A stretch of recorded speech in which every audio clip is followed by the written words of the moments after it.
இந்த அரசியல் கட்சி பூரா ஏமாத்தலாம். அரசியல் கட்சி தலைவர்களே சாகும் வரை உண்ணாவிரதம் இருந்தாலும் நீட்ட விளக்கே கிடைக்காது. நீங்க காங்கிரஸ் கட்சி முதலமைச்சர் இந்தியாவில் எத்தனை பேர் இருந்தாங்க? ஒரு 10 பேர் இருந்தாங்க. 10 பேரை நீட் எதிர்ப்பு கூட்டணியில ஸ்டாலின் உருவாக்குனாரா? யாரை ஏமாத்துறீங்க? முட்டாப்பைய தானே தமிழம் பூரா. மூடப்பைய, அறிவே இல்லாதவன் 200 ரூபாய்க்கு ஓட்டு போடுவான். 1 கோடி பேர் காலை சாராய கடைகளில் படுத்துக்குவான். திமுக அழிக்கப்பட வேண்டிய கட்சி. யாரை ஏமாத்துறீங்க? நீட் வந்து நிரந்தரமாக விலக்களிக்கப்படும் அப்படின்ற விஷயங்களை தமிழ்நாடு அரசு முன்னெடுக்கும் அப்படின்னு சொல்லிட்டு இப்போ வந்திருக்க தாவேக அரசும் அதை பேசுது. விஜய் அவர்களும் அதை பேசியிருக்காரு. ஓட்டு வாங்கணும், வேற என்ன காரணம்? ஓட்டு வாங்கணும், கோடிக்கணும், பலாயிரம் கோடி சம்பாதிக்கணும். கேவலமா இருக்குங்க, இவளுக்கு அரசியல் கேவலமா இருக்கு. 2 அவைகளிலும் தீர்மானத்தை நிறைவேற்றி ஜனாதிபதி ஒப்புதலுக்கு போனால்தான் நீட்டை ஒழிக்க முடியும். இவ்வளவு பெரிய வேலை. கனிமொழி அமைச்சர், கனிமொழி காதல அமைச்சர், தயாநிதி அமைச்சர், அழகிரி அமைச்சர், எல்லா பேரும் திருடம் பூரா போய் கோடி அடிச்சு கொண்டு வச்சிருக்கான். எவனாவது ஈழத்தமிழருக்கு ஆதரவா பேசியிருக்கானா? சனாதனத்துக்கு எதிராக பேசியிருக்கானா? உங்கள் சத்யாவில் இப்பொழுது ஆடி அதிரடி தள்ளுபடி. மெரிபா பன்னீர் soda, I trust Meripa. Aachi masala, எந்த சமையலும் ருசி தேடும் ரகசியம். 20 ரூபாய்.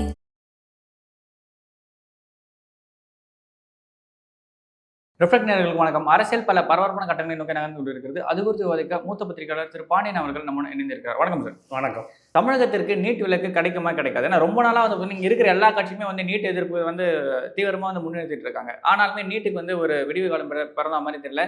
வருஷம் பிள்ளைங்க செத்துக்கிட்டே தான் இருக்காங்க. வருஷம் எல்லா கட்சியும் பேசிகிட்டே தான் இருக்கு. இதுக்கு என்னதான் ஒரு தீர்வாக இருக்கும்? இல்லைங்க, இது முதல்ல இந்த அரசியல் கட்சி பூரா ஏமாத்தலாம். இங்கே அரசியல் கட்சி தலைவர்களே சாகும் வரை உண்ணாவிரதம் இருந்தாலும் நீட்டை விளக்கே கிடைக்காது. நீட்டு இந்தியாவில் இருக்கக்கூடிய யூனியன் பிரதேசம் உட்பட 34 மாநிலங்கள் நீட்டை ஏற்றுக்கிட்டான்.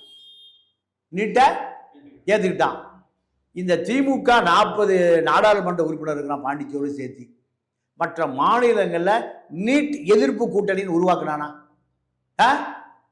உருவாக்கவே இல்லை. அது தேவையே இல்லை. ஏன்? இவனை ஏமாற்றி அரசியல் பண்ணுவது மட்டும்தான் இவர்களுடைய நோக்கம். 5 மாநில நீங்கள் காங்கிரஸ் கட்சி முதலமைச்சர் இந்தியாவில் எத்தனை பேர் இருந்தாங்க? ஒரு 10 பேர் இருந்தாங்க. 10 பேரை நீட் எதிர்ப்பு கூட்டணியில் ஸ்டாலின் உருவாக்குனாரா? யாரை ஏமாத்துறீங்க? முட்டாப்பைய தானே தமிழம் பூரா. மூடப்பைய, அறிவே இல்லாதவன் 200 ரூபாய்க்கு ஓட்டு போடுவான். 1 கோடி பேர் காலை சாராய கடைகளில் படுத்துக்குவான். திமுக அழிக்கப்பட வேண்டிய கட்சி. யாரை ஏமாத்துறீங்க? 5 வருஷமா ஆளுங்கட்சி, 40 நாடாளுமன்ற உறுப்பினர், 2 முறை ஜெயிச்சிருக்கீங்க. எந்த மாநிலத்தில் நீட் எதிர்ப்பு கூட்டமைப்பை உருவாக்குனீங்க? ஆந்திராவில் காங்கிரஸ் இருந்தது, கேரளாவில் கம்யூனிஸ்ட் இருந்தது, காங்கிரஸ் இருந்தது, தெலுங்கானா காங்கிரஸ், மம்தா வெஸ்ட் பெங்கால் இருந்தா, அதே போல பஞ்சாப், இப்படி பல மாநிலங்கள், 10 மாநிலங்கள் பிஜேபி அல்லாத மாநிலங்கள் உருவாக்குனீங்களா? அப்ப ஏமாத்துற தமிழன் தலையில முளகாய் அரைக்கணும்.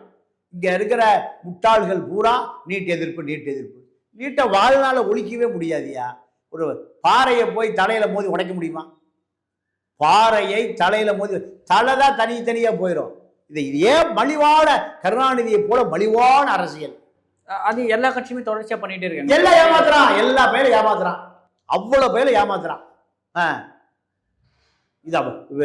அதாவது விபச்சார ஊடகங்கள் இதை உண்மையை சொல்ல மாட்டாங்க. பட்ஜெட் உட்பட அதில் வந்து பார்த்தீங்கன்னா நீட் வந்து நிரந்தரமாக விலக்களிக்கப்படும் அப்படின்ற விஷயங்களை தமிழ்நாடு அரசு முன்னெடுக்கும் அப்படின்னு சொல்லிட்டு இப்போ வந்திருக்க தாவேக அரசும் அதை பேசுது. விஜய் அவர்களும் அதை பேசியிருக்காரு. அப்போ ஜனங்களை இவங்க தொடர்ச்சியா ஏமாத்துறான். என்ன காரணம்? ஓட்டு வாங்கணும், வேற என்ன காரணம்? ஓட்டு வாங்கணும், கோடிக்கணும், பலாயிரம் கோடி சம்பாதிக்கணும். நீங்க நீட்டை எப்படி ஒழிக்கணும்னா, நாடாளுமன்றத்தில் 2 அவைகளிலும் தீர்மானத்தை கொண்டு வரணும். திமுக கொண்டு வந்துருமா? இங்க இருக்கிற கிருஷ்ணசாமி கொண்டு வந்துருவாரா, திருமாவளவன் கொண்டு வந்துருவாரா? கிருஷ்ணசாமிக்கு அங்க ரெப்ரசன்டேஷன் இல்லை. திருமாவளவன் ட்ரை பண்ணிருக்கலாம். திருமாவளவன் கம்யூனிஸ்டுகளை வந்து பாத்தீங்கன்னா தனிநபர் தீர்மானமா கூட ட்ரை பண்ணிருக்கலாம். எந்த அத போகாத ஊருக்கு வழி கேட்கறது கேவலமா இருக்குங்க. இவனுக்கு அரசியல் கேவலமா இருக்கு. 2 அவைகளிலும் தீர்மானத்தை நிறைவேற்றி ஜனாதிபதி ஒப்புதலுக்கு போனால்தான் நீட்டை ஒழிக்க முடியும். எவ்வளவு பெரிய வேலை இது. இந்த பயலுக தமிழில பெற்றுக் கொடுப்போம், காவிரியை பெற்றுக் கொடுப்போம், கச்சத்தீவை பெற்றுக் கொடுப்போம். அயோக்கிய இப்படிங்கெல்லாம் அடிச்சே துரத்தணும். எவ்வளவு இந்த மக்களை மட்டையன்னு நினைச்சிட்டு இருக்கான் பாருங்க. இந்த சீமா சொல்றதை போல தமிழீழம் வாங்கி தருவான், புரோட்டா கூட 2 வாங்கி தர முடியாது. அயோக்கிய பயலுங்க. அவங்க கட்சிக்காரங்களுக்கு எதுவும் வாங்கி அப்போ எப்படி தமிழீழம் வாங்கி கொடுப்பான்? காவிரி எப்படி தண்ணி வரும்? எப்படி கச்சத்தீவை மீட்பான்? எப்படி நீட்டை மீட்பான்? எல்லாம் போலி வாக்குறுதிங்க. ஒண்ணு கூட நடக்காது. நடப்பதற்கான ஒரு துரும்ப கூட கிள்ளி போடாம தமிழீழம் வாங்கி தருவோம். எதிரா இருப்பான். இங்க இருக்கிற ஆட்கள் பூரா இலங்கை அரசுக்கு பல பேர் உளவாளியா இருக்கான், சம்பளம் வாங்கிட்டு இருக்கான். எனக்கு தெரிஞ்சு பல பேர். எல்லா பயலும் நடிக்கிறான். இப்ப கடைசியா நீட்டுக்கு நடிக்கிறான். நீட்டு 2 மாநிலங்களிலும் நீங்க இந்த நீட் எதிர்ப்பை விரிவுபடுத்திருக்கியா? பக்கத்தில் இருக்கிற கம்யூனிஸ்ட்கார நீட்டை எதிர்ப்பு போராடுறானா? இல்ல இப்ப காங்கிரஸ் வந்துருச்சு, சதீஷன் வந்துட்டார்ல. இப்ப கேரளா சொல்றேன். முதல்ல திமுக இருக்கும்போது பினராயி விஜயன் ஸ்டாலின் எத்தனை சந்திச்சாங்க? ஸ்டாலினும் ரேவந்த் ரெட்டி எத்தனை சந்திச்சாங்க? ஸ்டாலினும் சிவகுமார் எத்தனை சந்திச்சாங்க? என்னைக்காவது நீட் எதிர்ப்பு சொல்லியிருக்கீங்களா? கேவல இந்த மக்கள் அவ்வளவு சாம்பிராணின்னு நினைக்கிறான் அந்த தமிழனை திமுக. நீட்டை இங்க நீட் எதிர்ப்பான். அதை தாண்டி இந்த நீட் எதிர்ப்பை கும்மிடி புண்ணி தாண்டி எடுத்துட்டு போறதில்லை. கும்மிடி புண்ணி தாண்டின உடனே கல்வியை வந்து பொதுப்பட்டியலேருந்து மாநில பட்டியல மாற்றணும்னு சொல்லிட்டு பேச ஆரம்பிச்சாங்களா? சார் நீட்டு தாண்டா பொதுப்பட்டியலேருந்து மாநில பட்டியல் அப்படின்னு சொல்லிட்டு இது 74 எடுத்துட்டு போனா மாநில பட்டியல் பொதுப்பட்டியலுக்கு மத்திய பட்டியலுக்கு கொண்டு வான திமுக 50 வருஷம் ஆயிடுச்சு. ஒரு தீர்மானம் கூட போல, போராட்டம் கூட பண்ணல. அதுக்கப்புறம் பல வாட்டி அமைச்சர்கள் போடுவே. டெல்லியில கனிமொழி அமைச்சர், கனிமொழி காதல அமைச்சர், தயாநிதி அமைச்சர், அழகிரி அமைச்சர், பழனிமாணிக்க அமைச்சர், டிஆர் பாலு, எல்லா பேரும் திருடம் பூரா போய் கோடி அடிச்சு கொண்டு வச்சிருக்கான். எவனாவது ஈழத்தமிழருக்கு ஆதரவா பேசியிருக்கானா? சனாதனத்துக்கு எதிராக பேசியிருக்கானா? உதயநிதி என்னன்னு தெரியாம பேசிவிட்டார். சனாதனம் என்னன்னு ABCD கூட தெரியாது. எழுதி கொடுத்து அப்படியே பேசிட்டார். தமிழ்நாட்டுக்குள்ள மட்டும்தான் வந்து பாத்தீங்கன்னா சனாதனம் அப்படின்றது ஒரு சாதிய கட்டுப்பாடு, இல்ல சாதிய கட்டமைப்பு, வர்ணாசிரம தர்மம் அப்படின்ற ஒரு மைண்ட் செட்டுக்குள்ள இருக்காங்க. தமிழ்நாடு தாண்டிட்டு வெளில போனீங்கன்னா இந்து மதம்னாலே சனாதனம் அப்படின்ற ஒரு மைண்ட் செட்டுக்குள்ளதான் இருக்கு. தமிழ்நாட்டில் எப்படிதான் இருக்கு? தமிழ்நாட்டில் சாதிய ஆதிக்க சாதி பூரா திமுக தான் ஒழிஞ்சிருக்கான். தாழ்த்தப்பட்டவனை நீங்க தாக்குறவன் பூரா எங்க போய் ஒழிச்சுக்கிறான்? திமுக அதிமுக தான் போய் ஒழிச்சுக்கிறான். சனாதனம் இங்கதான் அதிகமா இருக்கு. இன்னும் சாதி ஒழிக்கப்படவில்லையே. சாதி இன்னும் எஸ்சியாவா இருக்கான, எஸ்டியாவா இருக்கான. சனாதனம் இங்கிருந்து தான் ஸ்டார்டே ஆகுது. இல்லை, எல்லா மாநிலத்திலும் அப்படித்தானே இருக்கு. எல்லா மாநிலத்திலும் அப்படித்தான் இருக்கு. நான் சனாதனம் ஒழிஞ்சு போச்சு நான் சொல்றேன். எல்லா மாநிலத்திலும் இந்தியா முழுக்க சனாதன ஆட்சி தான் நடக்குது. சனாதனத்தை எதிர்க்கக்கூடியவங்க அம்பேத்கரும் பெரியாரும் ஆரம்பிச்சது. அம்பேத்கர் சிசிஎம் பூரா RSS மாறிட்டான். பெரியார் சிசிஎம் பூரா பிஜேபியில் சேர்ந்துட்டான். இதுதான் நடந்திருக்கு. அப்போ திமுகவை பொறுத்தவரை திமுக மலிவா மக்கள்கிட்ட ஓட்டு வாங்கணும். 50 ஆண்டு காலமா அரசு பள்ளியில ஒரே ஆசிரியர் தான் இருக்கான். திமுக தான் திட்டமிட்டு ஒரே ஆசிரியர் வச்சிருக்கு. 50 வயது ஆன மக்களை, ஆண்களை, பெண்களை போய் பாருங்க. கல்வி அறிவே இல்லாம எவ்வளவு பேர் இருக்கான்? எத்தனை சதவீதம் இருக்கு? 50 வயது ஆண்களும் பெண்களும். நான் சராசரி மக்களோட பழகிறவன், பஸ்ஸில் போறவன், டவுன் பஸ்ஸில் போறவன், படிப்பறிவு இல்லாத மக்கள் தான் வர்றான். அப்போ திராவிட 75 வருஷமா ஆட்சி பண்ணுது. கல்வி இலவசமா மலையாளி கொடுத்துட்டான். கேரளாவில் 100% கல்வி கொடுத்துருக்கான். அவன் எப்படியோ உழைச்சுக்குவான் போய். இங்க ஓராசிரியர் பள்ளி, பள்ளுப்படி இலவசம் தமிழ்நாட்டில் கொடுத்தாங்க தெரியுமா? செருப்பு இலவசம். பல்லே விளக்குறது இல்லை தமிழன். இப்போ இருக்க புள்ளி விவரங்கள் படி பார்த்தா தமிழ்நாடு அரசு தான் வந்து எல்லாத்துலேயுமே ஃப்ரண்ட் லைனில் இருக்குது. உயர்கல்வி போகிறாங்க, அதிகமாக வந்து பிஹெச்டி படிக்கிறாங்க, இடைநிற்றல் கம்மியாக இருக்குது, பெண் கல்வி அதிகமாக இருக்குது. மாணவர்கள் இடைநிற்றல் நிற்கிற இடத்துல வந்து பார்த்தீங்கன்னா அரசே வந்து தனி குழுக்களெல்லாம் அமைச்சு வந்து போயிட்டு அவங்கள வந்து கைடன்ஸ் பண்ணுறாங்க. மாணவர்கள் தற்கொலைகள் வந்து குறைஞ்சிருக்கு சமீப காலத்தில். இந்த மாதிரி பல விஷயங்கள் தமிழ்நாடு அரசு இப்போதைக்கு எஜுகேஷன் நிறைய பண்ணியிருக்காங்களே அப்படின்னு பேசிக்கலாம், அப்படின்னு சொல்லிக்கலாம். ஃபர்ஸ்ட் பஸ் பாஸ் கொடுக்குறதாகட்டும் சரி, இல்லைங்க, சைக்கிள் இருங்க எல்லாத்துக்கும் தெரியும். கேரளாவில் பஸ் பாஸ் எத்தனை வருஷமாக கொடுத்துருக்கான்னு தெரியுமா? சொல்லுங்க. தெரிஞ்சுங்க. கேரளாவில் டிரான்ஸ்போர்ட்னு ஓட்ட ஆரம்பிச்சான்ல, அப்போவே பஸ் பாஸ் கொடுத்துட்டான். இவன் எப்போ கொடுத்துருக்கான்? பஸ் பாஸு 10 வருஷம் ஆச்சு கொடுத்து. எவ்வளவா பஸ் பாஸு மாணவர்களுக்கு? பஸ் பாஸ் அதிகபட்சம் இல்ல ஸ்கூல் முடிச்சு இல்ல அதெல்லாம் இல்ல, ஸ்கூல் முடிச்சே 10 வருஷம்